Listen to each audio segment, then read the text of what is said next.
Hi everybody, in this tutorial I'm going to give you an overview of the Google Classroom, so let's go ahead and jump into it.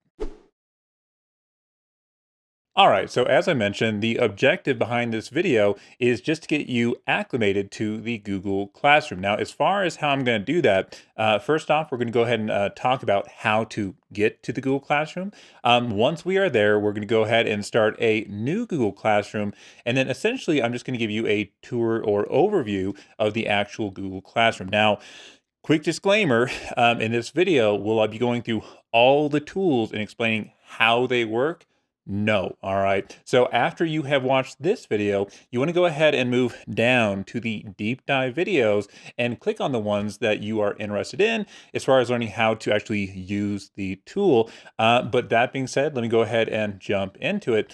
So the first thing that I want to talk about is if you've never been to the Google Classroom, how to actually get there, which it is very simple, right? So right now I am on the Google Classroom screen, but yeah, let me show you how to get there. So the first way to get to the Google Classroom is if you're on google.com and signed in, you can go up here and these are your Google apps, essentially a little icon that looks like a waffle. All right. If you click on that icon, you're going to have all your standard apps plus an option for more. All right. But with that, you should have the Google Classroom. May not be at the top. Now, if it's not at the top, you can easily organize these apps however you want. Okay. So for example, I have my Drive right here, the Classroom, Google Meet, Gmail, and you can easily click and drag these wherever you want them to be. So my advice, yeah, just keep Google Classroom towards the top so you can click on it and get to the Google Classroom. Okay.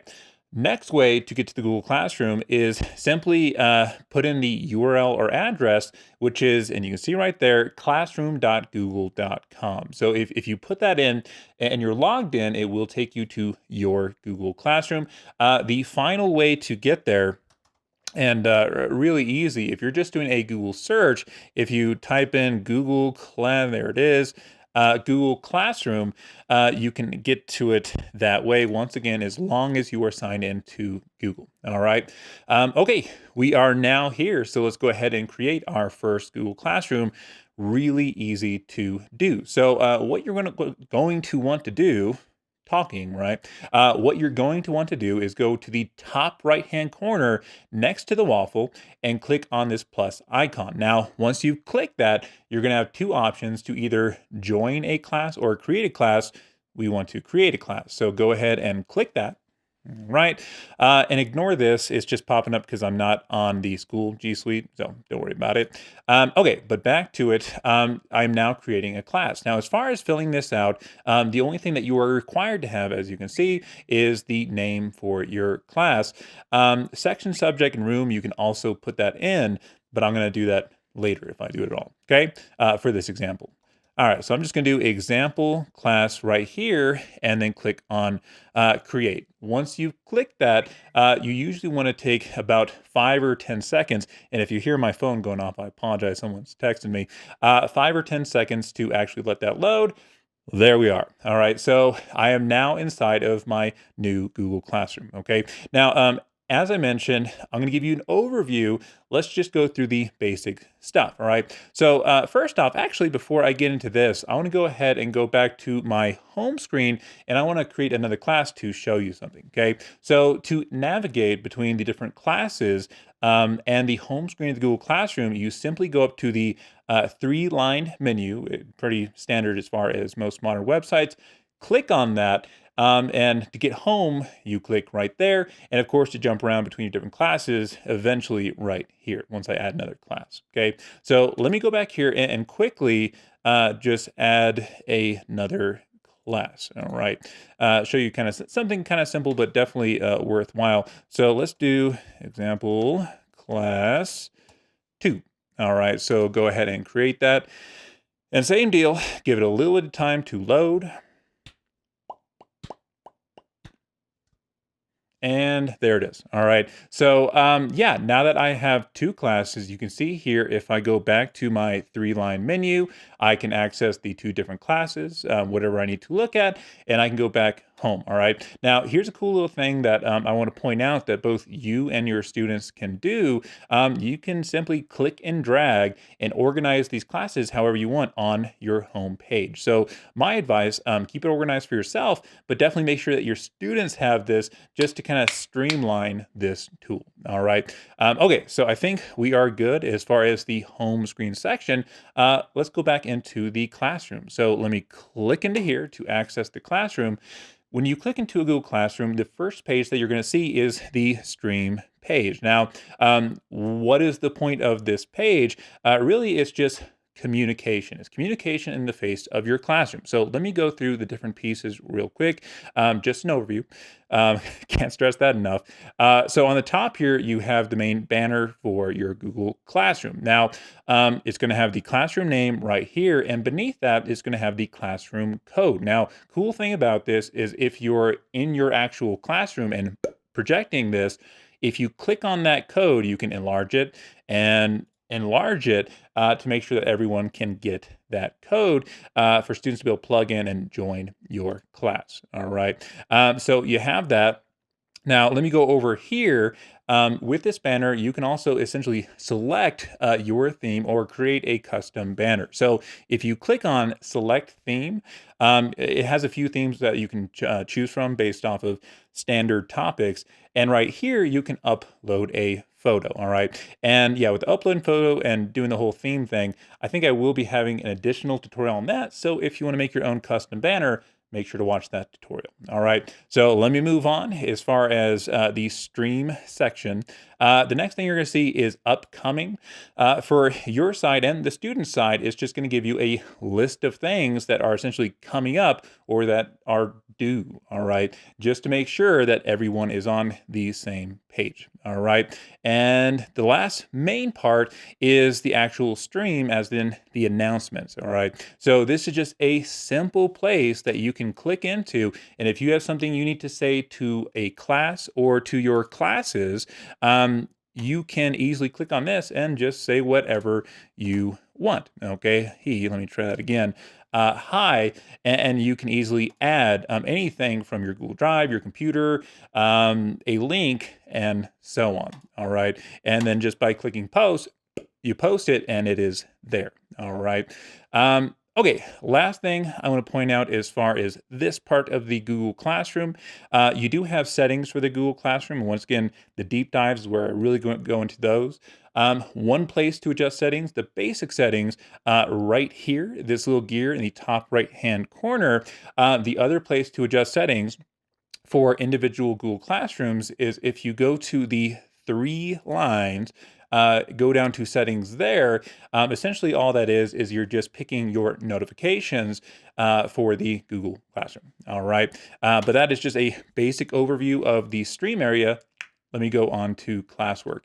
All right, so this is obviously the whole point of the Google Classroom, actually assigning work. All right, so with this, you have the Classwork space, and you can use this in a few different ways. So let me show you that. So the main button that you're going to want to click is Create. This is where you can actually create the different things in your classroom. Now, once again, I feel like I'm being repetitive, but I'll be doing deep dive tutorials on each of these tools. So if you want a deeper understanding of how to use them, make sure to check those out, okay? But for now, let me just kind of explain.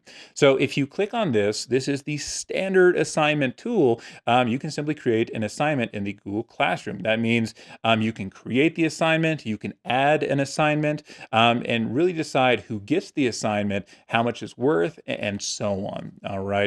That is the standard button you want to click to actually give your kids work. All right. The next one is a quiz assignment, very similar to the assignment, but this one is going to, I believe, automatically create a Google Forms for you that is formatted as a quiz. All right. Next one is if you simply want to post essentially just one question in your Google Classroom, really good for like a bell ringer or something like that. You have the question, and I believe you can do short answer or multiple choice. The next one is material, very similar to the ones above, as far as the assignment, but the purpose of this obviously isn't a grade, it's just to provide resources. All right. Below that, Google does give you the option to reuse a post. So once you really get going with this and you already had it set up and done it before, you can just reuse past posts instead of having to recreate them. And then finally, we have the topic, all right? And topics, all they are is just a form of organization to break up the space in your classwork section, all right? So you can use this for topics, units, subjects, sections, whatever, to break up your assignments in this area just to keep it more organized for you and your students, all right? And last thing, I'll go ahead and point out here as far as what you have. A link to the Google Classroom. So whenever you post an assignment and you provide a due date, it will go to the Google, did I say Classroom or Calendar? Calendar. It'll go to the Google Calendar. And then finally, anything that you add or create in the Google Classroom, it will back that up for you in a Class Drive folder inside of your Google Drive. All right. Okay, so that is the classwork section. Once again, if you want a deeper dive into these different tools, make sure to watch those other videos. All right. The next section in the Google Classroom is the people section. And this is how you connect all the different people that are going to participate. Now, keep in mind, obviously, you have you, the teacher, obviously, you'll have the students, but you can have more. So let me explain that. All right. So on top, you have you, the teacher. All right. Now, what you're going to notice to the right of that is you can add additional people to your Google Classroom as an additional teachers. To do that, simply click on this icon right there, and you just need to plug in the email for the other teachers that are participating in your Google Classroom. Once you do that, they will get an invite, which they'll just need to accept, and then they'll have rights to your Google Classroom, be able to enter it, view and edit assignments similar to you. All right. So let me go ahead and move past that. So that's adding teachers. Obviously, adding students, you can actually do two things, and let me explain that. Make sure you understand. The first thing that you can will see right here is adding students in the same way that you did the teachers by invite. Now, just a heads up as far as that. Excuse me, just a heads up as far as that, it would take a lot of effort to obviously get all those emails and then plug them in, send them out. Some students don't check their email. So typically what I like to do, and you can see this below, and I already showed you in the stream, you can simply give students the class code and then they can join the Google Classroom, really up to you, all right? But once again, the class code is available right here. It's also available right there. And actually, I think if you go to the settings, hope I'm not going too fast, it's available right there. Okay. And I believe right here, let's see if it still lets you do it. Oh, you can copy. It used to let you reset the code, but maybe that's not a thing anymore.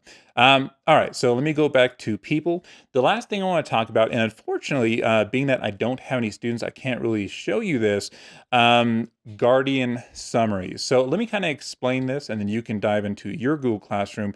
As far as parents, the Google Classroom doesn't let them just jump into the Google Classroom like the students, but they do provide essentially an option to give those parents information about how their kid is doing through what is called the Guardian summary. So what this looks like is in your settings, you will first off, turn on your Guardian summaries. You will see an option for that.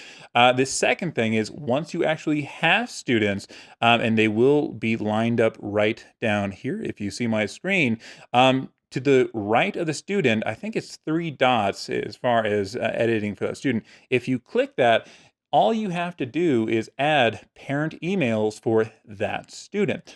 Once you've done that, it's going to send those parents an invite to get annual Guardian summaries, and essentially just giving them an idea of how their student is doing in your class, all right? But keep in mind, can parents log in with student credentials and see the whole thing?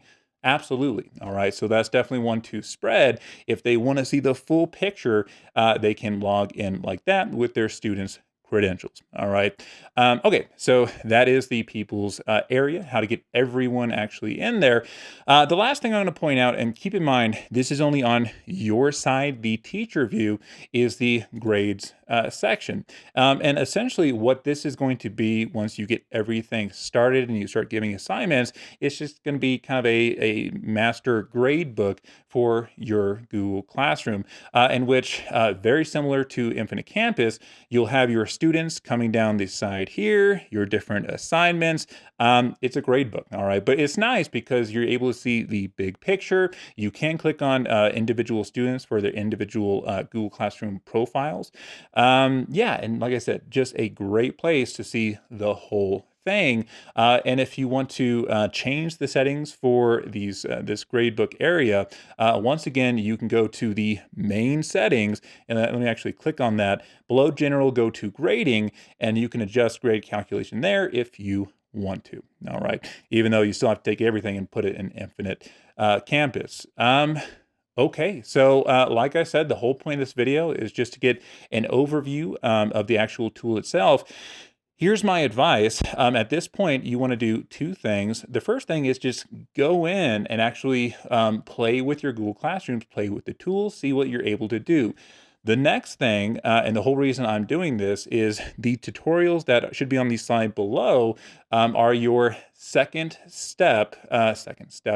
your deep dive, don't know where my brain went, your deep dive tutorials, which will really go into how to use these tools if you need that help, and you can pick and choose what you need. All right. Okay, so I'm gonna go ahead and wrap that up. But yes, the next place you wanna go is to the deep dive videos. Have a good one.